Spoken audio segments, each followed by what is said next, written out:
Hi, welcome or welcome back. I'm Evie. I do mini video essays analyzing society because I'm a curious rebel and I just protest against the world on principle. If you also happen to rage like that, consider subscribing. Today we are looking at the problems with attachment styles theory. It looks fine if you don't know much about it, but I am here to burst your bubble in case you still happen to think so, that it is in any way scientific. The degree of the telephone game that was played before this "let's be generous and call it a theory" emerged is funny, but also horrifying how we find meaning and answers in what essentially amounts to symbolism, almost as if we knew the answers, we just needed the language to properly spell out what's wrong with us. The theory is used all over the place. Relationship gurus use it to sell answers to people, United Nations use it to defend in front of the world that perhaps children should not suffer because that would not occur to us otherwise. And custody courts use it for the idea that there is such a thing as a primary caretaker, and it is probably the mother because look, we have this neat little theory to outsource accountability elsewhere. So what is it then before we get to the actual game of telephone that took place? Simply put, attachment theory says that whatever patterns of love and relationships you experience during childhood will predict how you will be in adulthood. Now, to be fair, I have observed that one of the important caveats its promoters spell out is that it is subject to change,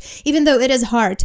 But the path to healing is ultimately the question and what sells. Anyway, there is the anxious type where you allegedly experienced inconsistent care, the avoidant, and the secure type, the mythical correct type, where these people had consistent support and also somehow did not turn out to be completely selfish spoiled brats. As long as you attach securely. And there is the disorganized type for the people that do not fit into the other boxes, because of course there is. My biggest problem with this theory is that it has become somewhat of a horoscope qualifier for people, a thing to identify with. As you may suspect with most of these semi-scientific theories, they are basically just neat little descriptors of people, and I can see the usefulness. It gives you the words to describe what's wrong with you. But what do we do with this information? Meh. They have at best moderate predictive power, and the universality is basically obliterated if you try to replicate the studies anywhere outside of the West. And how do you even establish causality in this theory? You cannot control that many details, and if you could, that would be wildly unethical. On top of that, it's not really what happened in childhood that directs where your path will start in adulthood, but what you think happened, which, let's be honest, can be real or not. How did it all begin? The story begins with ducks. Look at this photo. It is a man who has his ducks in a row. They imprinted on him. Aww. Now, do you think the man is A, Nobel Prize holder, or B, a self-proclaimed National Socialist, which for the slower in the audience means a Nazi? What if I told you the answer is both? Meet Konrad Lorenz. Ever so unhappy with the degeneracy of the world and the decline of civilization after the Second World War, he wrote books like The Civilized Man's 8 Deadly Sins. He studied animals and the impact that imprinting onto a caretaker has on the offspring. And I don't know what he smoked, but his contribution to the scientific world was that allegedly this imprinting happens for people as well, on an instinctual level, which is curious. He successfully demonstrated that for animals, they virtually imprint onto the first thing that moves and cares for them, but for humans, it has to be the mother and nobody else who could fill that role. Now, are mothers vital for the survival of the species? Duh, but to say that babies imprint on them like birds, you just wanted the answer to be there. But animals don't care about mothers that much because they don't have politics and ideology, and they don't need to find scapegoats for their perceived decline in the society of ducks. Next, we have John Bowlby. He was meeting orphans after the war, and he wrote a book on how children process loss and separation from their mothers. These orphan children were shutting down emotionally, and his conclusion was that it has to be because they are separated from their mothers. Therefore, the core of the most psychological problems is the mother-child separation. Sure, mothers cause everything. Why not? We are building a stairway to symbolism. In 1969, Mary Ainsworth started her strange situation experiments. So she took a bunch of toddlers and made them think they lost their mother, and then she observed their reactions. And she divided the reactions into 3 categories. Secure, where the child is stressed out when the mother leaves but composes itself when she returns. Then anxious ambivalent and anxious avoidant. Later, a 4th category was added by her students, disorganized, where the reactions did not seem to correlate with the parent leaving or returning.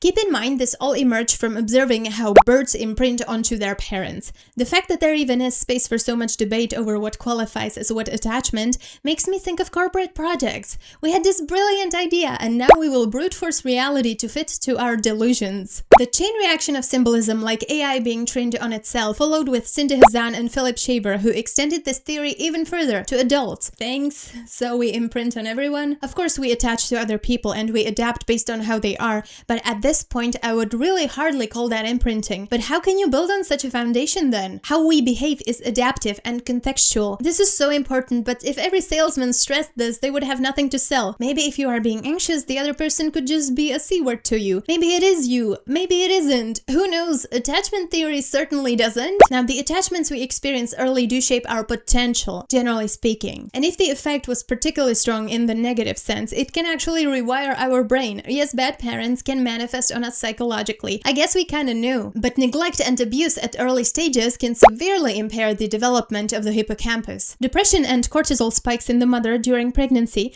decrease the size of the amygdala later in the infant, which amygdala is like our emotional compass, without which we feel lost. And if you feel lost, and it's really what's like actually happening, who wouldn't be depressed and anxious from that? Early environment affects gene expression, so bad environment makes it more likely that you will have tangible health problems in the future. More likely, not inevitable, but good luck overcoming physical changes with mental strength and willpower. You can't pull yourself up by your bootstraps out of this one. Still, in terms of psychological stress and resilience, kids are more likely than not to become resilient and overcome early trauma. Later studies that no longer feel like the author was trolling you found that whatever the attachment style of the parent was, it was likely going to be transmitted onto the child. That attachment pattern will stick with them into early adulthood, but it is very much subject to change, even though it takes a lot of time and work. Now, what works against potential changes is that this is a self-reinforcing behavior, meaning you are more likely to seek out experiences that are already consistent with your attachment style.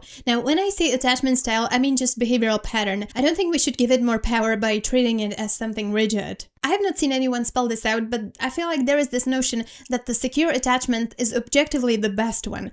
Just because someone is securely attached does not mean they are a good person, or that the attachment quality is good, or that it is a strong attachment at all. Likewise, an anxious person isn't inherently a good or a bad person, and so on. You get the idea. What is neat though is that apparently if you are securely attached, you are less likely to have PTSD than if you are insecurely attached. But still, it is not a miraculous solution. Just because you are securely attached, that does not make your problems go away. What happens if someone gives too much credit to a symbolic construction? Things like holding therapy get created. I guess they thought that the attachment type is like a separate metaphysical entity that has a life of its own. Yet just because something is called a therapy does not mean that it is scientific or ethical. Holding therapy is a caretaker, or whoever hurt the kid, holds the kid in a blanket or something, or just lays on top of it.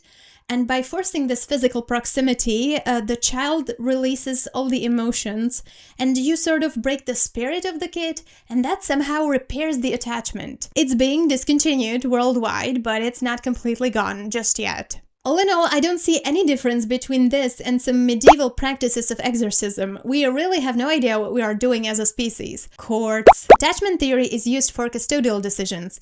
At the ages of 10 to 12 or older, depends on the perceived level of development of the child, the children are just asked where they want to go, but they are not really who attachment theory concerns as the younger kids. The core proposition here is that the early bond formed between the child and the caregiver, remember, based on observed birth imprinting and just confidently asserted by someone who thought the world has fallen into depravity after World War II, is pivotal in shaping the individual's future emotional and interpersonal functioning. We just cannot seem to shake the idea that there is one psychological parent, which happens to be part of the best interest of the child discourse, which permeates all the way up to the United Nations. So in practice, this one primary caregiver is prioritized over other relationships the kid may have or develop to have. It just looked like something to which the best interest of the child could be anchored. So now people are able to outsource potentially difficult decisions to a seemingly scientific theory. Hey, I didn't take your kids. The attachment theory says. There's one study on shared custody where it was associated with developing attachment insecurity with the main parent. Based on their own facts, however, there was not any significant difference, and parental conflict was a much better predictor of attachment insecurity.